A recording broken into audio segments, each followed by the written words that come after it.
नमस्कार साथियों, स्वागत है आप सभी का आपके अपने प्यारे multipurpose channel Pariksha Niketan a unique journey of destination में। जैसा कि आप सभी लोग जानते हैं कि हम लोग यहाँ पर एसएससी एमटीएस 2023 के एग्ज़ाम के लिए लगातार प्रीवियस ईयर सीरीज चला रहे हैं, जहाँ पर 2017 से लेकर अभी तक जितने भी एग्ज़ाम हुए हैं एमटीएस के, उनमें जो प्रीवियस ईयर क्वेश्चन पूछे गए हैं उनको हम डिस्कस कर रहे हैं। और उसी क्रम में आज हम लोग 18 सितंबर 2017 शिफ्ट 1 में जो जीके क्वेश्चन पूछे गए हैं उनको डिस्कस करने जा रहे हैं। तो बिना समय को बर्बाद करते हुए हम लोग बढ़ते हैं आज के अपने पहले क्वेश्चन की तरफ। पहला क्वेश्चन है हमारा, which of the following economic activities comes under the primary sector, यानी निम्नलिखित में से कौन सी आर्थिक गतिविधियां प्राथमिक क्षेत्र में आती हैं। जैसा कि आप जानते हैं कि जो इकोनॉमिक एक्टिविटीज़ होती हैं इनको 3 भागों में बांटा गया है, ठीक है। एक है आपका प्राइमरी सेक्टर, दूसरा आपका सेकेंडरी सेक्टर, तीसरा आपका टेरिटरी सेक्टर। तो जो प्राथमिक सेक्टर में जो चीज़ें आती हैं वो उसमें आती हैं नेचुरल यानी कि मैन मेड, प्राकृतिक रूप से, जैसे एग्रीकल्चर हो गया, डेयरी प्रोडक्ट्स हो गए, फिशिंग हो गया या फॉरेस्ट्री हो गया, ठीक है। उसी प्रकार से जो प्राइमरी सेक्टर से जो रॉ मटेरियल होता है और रॉ मटेरियल से जो चीज़ें हम बनाते हैं, ठीक है, यानी मैन्युफैक्चर करते हैं, तो मैन्युफैक्चरिंग वाली जो चीज़ें आती हैं वो आपकी आती हैं सेकेंडरी सेक्टर में, ठीक है। और जो सर्विस सेक्टर होता है जहाँ पे सेवाएं, जैसे आपका हॉस्पिटल हो गया, इंटरनेट कम्युनिकेशन हो गया, या कई प्रकार की ट्रैवलिंग एजेंसीज हो गई, जितनी भी प्रकार की सेवाएं होती हैं ये आपकी आती हैं तृतीयक सेक्टर यानी टेरिटरी सेक्टर में। तो यहाँ पे क्वेश्चन पूछा गया है कि कौन सी गतिविधि प्राथमिक क्षेत्र में आती है। तो जो बैंकिंग है, बैंकिंग के एक प्रकार की सेवा है जो कि किस में आएगी, टेरिटरी सेक्टर में आएगी, यानी कि ऑप्शन गलत होगा। डेयरी प्रोडक्ट ये आपका प्राथमिक सेक्टर में है, और ट्रांसपोर्ट ये भी एक सर्विस है, तो ये भी किसमें आएगी, टेरिटरी में आएगी। तो यहाँ पे प्राथमिक क्षेत्र से जुड़ी हुई केवल डेयरी प्रोडक्ट है, यानी कि ऑप्शन सेकंड केवल दूसरा हमारा सही होगा। बढ़ते हैं नेक्स्ट क्वेश्चन नंबर 2 पर। निम्नलिखित में से किन क्षेत्रों को सेवा क्षेत्र भी कहा जाता है। जैसे कि मैंने ऊपर आपको बताया कि जो टेरिटरी सेक्टर होता है यानी तृतीय क्षेत्र, इसको सेवा क्षेत्र भी कहा जाता है। तो इस आधार पर हम कह सकते हैं ऑप्शन 3 हमारा सही है।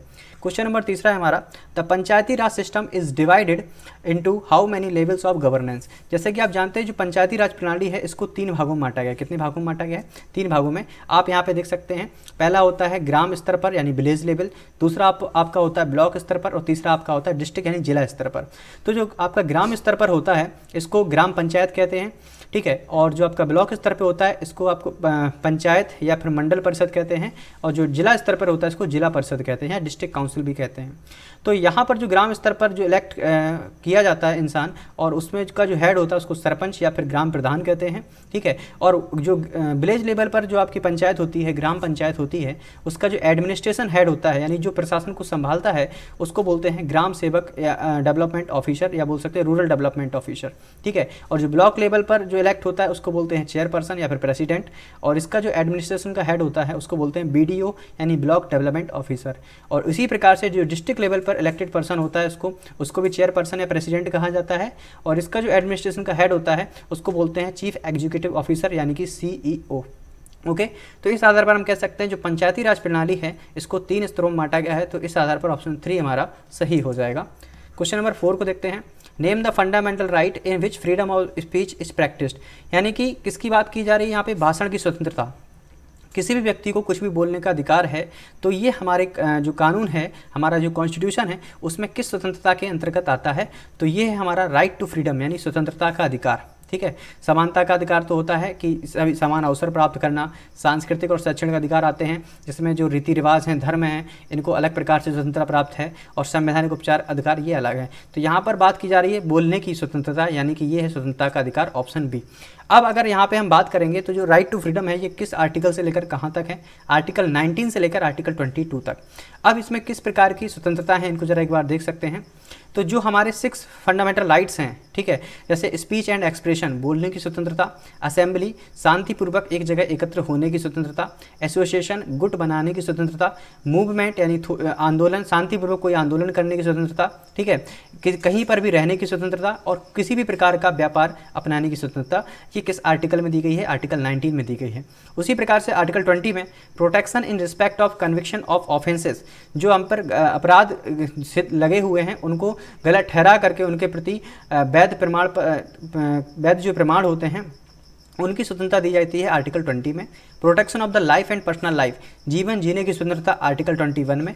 और इसी में जो आपका 86 कॉन्स्टिट्यूशन अमेंडमेंट हुआ था, 86वां संविधान संशोधन, इसके अंतर्गत आया था आपका आर्टिकल 21A, जिसमें राइट टू एलिमेंट्री एजुकेशन, यानी कि जो 6 से 14 वर्ष के बच्चे हैं उनको प्राथमिक जो शिक्षा है वो फ्री में प्रोवाइड कराई जाएगी, आर्टिकल नंबर 21A के अंतर्गत। और कौन सा अमेंडमेंट था, 86 कॉन्स्टिट्यूशन अमेंडमेंट। और ये किस ईयर में हुआ था, ये हुआ था आपका 2002 में, ठीक है, और इम्प्लीमेंट हुआ था जाकर के 2009 में, और चालू कब से हुआ था, 1 अप्रैल 2010 से।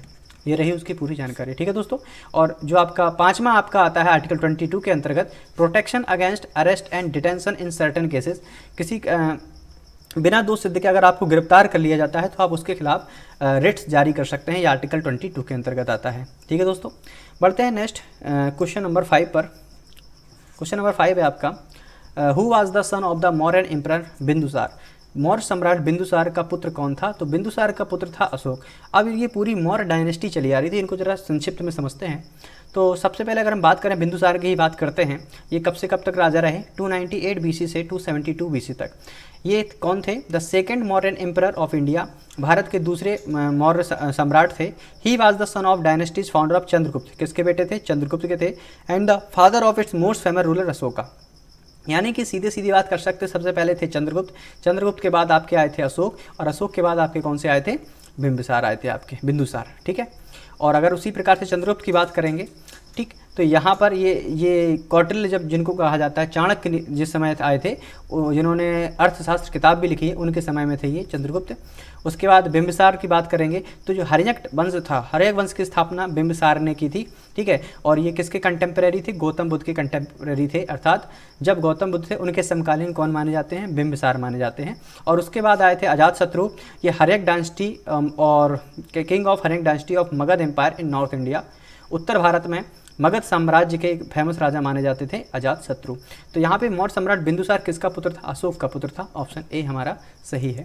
क्वेश्चन नंबर 6 को देखते हैं, one of the important question of the modern India, where did salt march end, यानी नमक यात्रा कहाँ समाप्त हुई थी। तो आप जैसा कि जानते हैं कि जो नमक कानून है, गांधी जी ने इस यात्रा को शुरू किया था साबरमती आश्रम से लेकर के। इन्होंने कहा था कि जो नमक है, जो अंग्रेजी सरकार ने नमक पर टैक्स लगा रखा है, इसका हम विरोध करते हैं और अपना नमक स्वयं बनाएंगे। तो उन्होंने एक यात्रा शुरू की थी, ठीक है, साबरमती आश्रम से लेकर के दांडी तक। कहाँ से, साबरमती आश्रम से लेकर के दांडी तक। और ये यात्रा कब प्रारंभ की थी, 12 मार्च 1930 को, ठीक है। 12 मार्च 1930 को गांधी जी ने नमक कानून तोड़ने के लिए अपने चुने हुए 79 अनुयायियों, फॉलोवर्स के साथ अपना प्रसिद्ध दांडी यात्रा शुरू की थी। वह 200 मील की दूरी तय करने के बाद 5 अप्रैल 1930 को दांडी के तट पर पहुंचे, जहां पर 6 अप्रैल को औपचारिक रूप से नमक कानून को तोड़कर सविनय अवज्ञा आंदोलन शुरू किया, ठीक है। ये इंपॉर्टेंट पॉइंट है आपका। तो नमक यात्रा फाइनली कहाँ समाप्त हुई, दांडी में समाप्त हुई, ओके। क्वेश्चन नंबर 7 को देखते हैं, पृथ्वी के सबसे निकटतम तारा कौन सा है। जैसा कि आप जानते हैं कि स्टार किसे कहते हैं, तारा किसे कहते हैं, ऐसा लाइट का सोर्स जिसकी खुद की अपनी एक ऊष्मा होती है, खुद का अपना प्रकाश होता है, उसको कहा जाता है तारा। तो अगर आप देखेंगे तो हमारे पृथ्वी के बाद सबसे चमकदार तारा कौन सा है, सूर्य है, शन है। अब इसके बारे में थोड़ी अगर जानकारी की बात करेंगे तो पृथ्वी से जो सूर्य की दूरी है वो लगभग आपकी 149.6 मिलियन किलोमीटर है, कितनी है, ठीक है। तो और उसी प्रकार से इसके बाद दूसरा आपने ध्रुव तारा देखा होगा, जो सबसे चमकदार तारा हमको दिखाई देता है सूर्य के बाद, ठीक है। इसकी अगर दूरी बात करेंगे 433.8, ठीक है, ये आपकी लाइट ईयर में है। तो अगर आप देखें कंपैरिजन में तो सूर्य हमारे सबसे नज़दीक है, तो ऑप्शन बी हमारा करेक्ट हो जाएगा। क्वेश्चन नंबर 8 को देखते हैं, आपको यहाँ पे मिलान करना है कि लार्ज स्केल मैप यानी बड़े पैमाने के जो मानचित्र होते हैं इनकी क्या विशेषता होती है, जो स्केच होता है इसकी क्या विशेषता होती है, और जो प्लान होता है इसकी क्या विशेषता होती है। तो जो आपका प्लान होता है, स्केल करने के लिए जो तैयार की ड्राइंग होती है, मतलब किसी आधार को लेकर के हम बनाते हैं कि इससे हमको ये पता चल जाएगा, ठीक है। तो जो नॉर्मल प्लान क्या होता है, जो हमको डिज़ाइन तैयार करना उसके लिए जो नॉर्मल ड्राइंग बनाते हैं उसको प्लान कहते हैं। और जो स्केच होता है बिना स्केल के ड्राइंग होती है, मतलब रफली कोई चीज़ हमने ड्रॉ कर दी उसको स्केच कहा जाता है।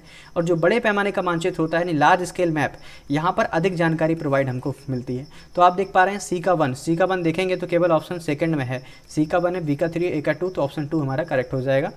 क्वेश्चन नंबर 9 को देखते हैं, व्हाट इज़ पॉलिनेशन। पॉलिनेशन यानी परागण क्या होता है।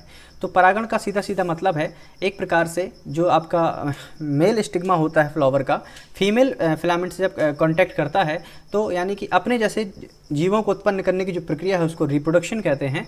तो उसी प्रकार से जो प्लांट्स में होता है, फूलों में होता है, इसको पॉलिनेशन कहा जाता है, परागण कहा जाता है। तो यहाँ पर देखेंगे पौधे के पराग कोश से पराग कणों का जो स्थानांतरण होता है इसी को क्या कहा जाता है, इसी को परागण कहते हैं। The transfer of pollen grains from an anther to the stigma of a plant. Anther क्या होता है, ये मेल रिप्रोडक्टिव सिस्टम होता है फ्लावर का, और जो स्टिग्मा होता है इसको फीमेल रिप्रोडक्टिव सिस्टम कहते हैं, किसका, फ्लावर का, ठीक है दोस्तों। तो इनका इसमें स्थानांतरण होना ही क्या कहलाता है, परागण यानी पॉलिनेशन कहलाता है। तो ऑप्शन 1 ही हमारा करेक्ट हो जाएगा। क्वेश्चन नंबर 10 को देखते हैं, मानव शरीर में सबसे अधिक पाई जाने वाली रक्त कोशिका का नाम बताइए। तो जैसे कि आप लोग जानते हैं कि हमारी बॉडी में जो ब्लड होता है, ठीक है, ब्लड के मुख्यतः 3 पार्ट होते हैं। सबसे पहले होता है आरबीसी, रेड ब्लड कॉर्पसेल्स या रेड ब्लड सेल्स कहते हैं, जिनका जीवन काल 120 दिन का होता है। दूसरा आपका आता है डब्ल्यूबीसी यानी वाइट ब्लड सेल्स या वाइट ब्लड कॉर्पसेल्स, ठीक है, जो या 3 से 4 दिनों तक ही जिंदा रह पाती हैं। और ये हमारी क्या करती हैं, बाहरी आने वाले जो बैक्टीरिया या वायरस होते हैं उनसे हमको प्रतिरक्षा प्रदान करती हैं, मतलब बचाने का काम करती हैं। और तीसरा आपका आता है प्लेटलेट्स, ठीक है, क्या आता है, प्लेटलेट्स। जो ब्लड हमारा बाहर बहता है तो उसको रक्त का थक्का जमाने में प्लेटलेट्स की एक महत्वपूर्ण भूमिका होती है। तो सबसे ज़्यादा मात्रा में जो हमारे बॉडी में ब्लड का पार्ट पाया जाता है वो पाया जाता है आरबीसी, और आरबीसी यानी रेड ब्लड सेल्स, तो ऑप्शन ए हमारा करेक्ट हो जाएगा। और आरबीसी का जो रेड होता है वो किसके कारण होता है, हीमोग्लोबिन के कारण होता है। किसके कारण होता है, हीमोग्लोबिन के कारण। और हीमोग्लोबिन के कारण आरबीसी में ऑक्सीजन का जो प्रवाह है वो बना रहता है। ठीक है दोस्तों, तो ऑप्शन 1 करेक्ट है। क्वेश्चन नंबर 11 को देखते हैं।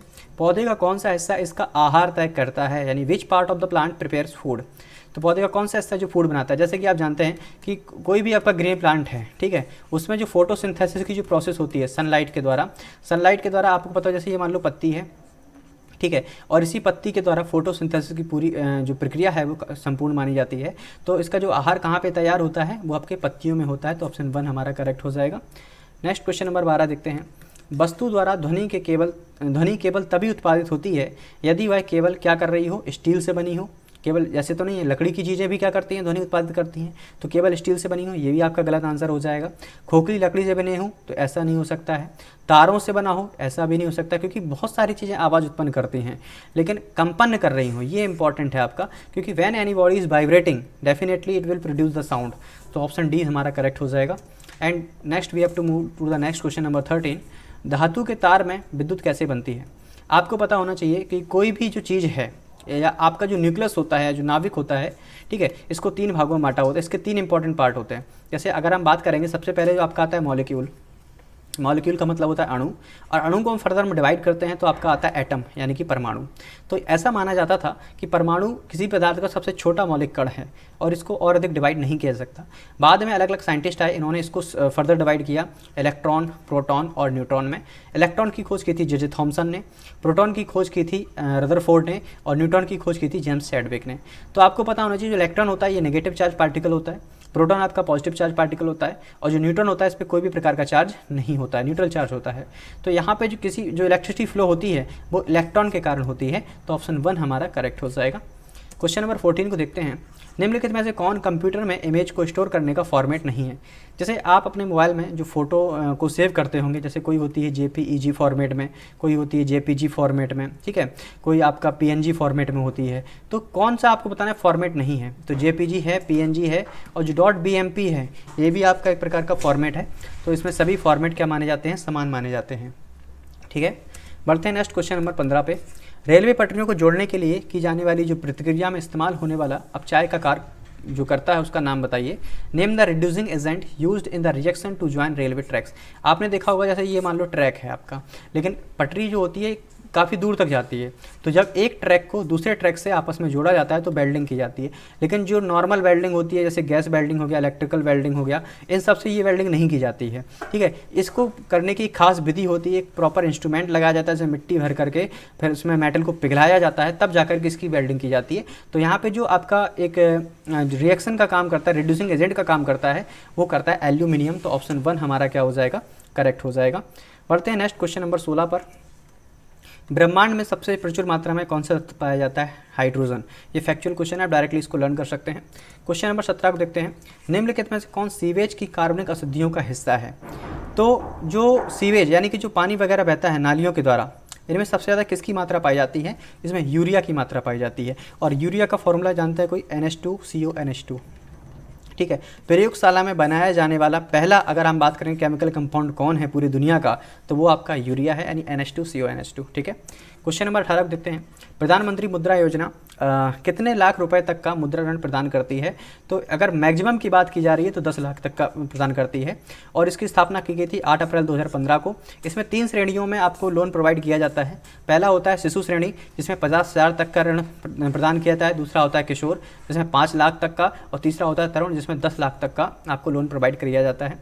क्वेश्चन नंबर 90 देखते हैं, रमन इफेक्ट का सिद्धांत किसने दिया था? डेफिनेटली जो हमारे डॉक्टर सी वी रमन थे, इन्होंने ही रमन इफेक्ट का आपका सिद्धांत दिया था। ऑप्शन बी हमारा करेक्ट हो जाएगा।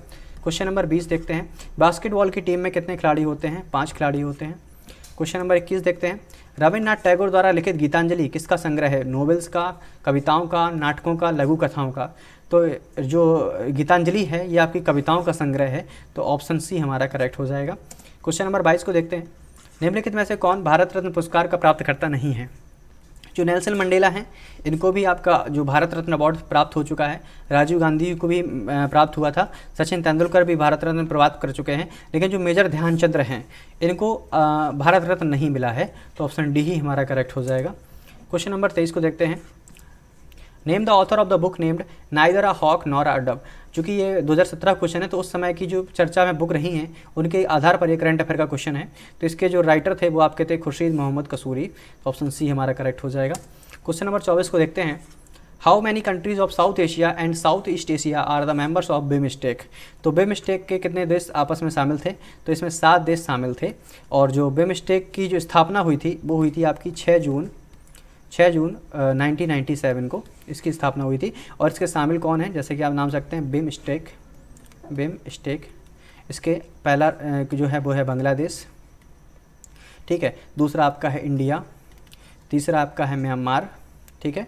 और फिर आपका है श्रीलंका, कितने हो गए? 4 हो गए। फिर आपका आता है थाईलैंड,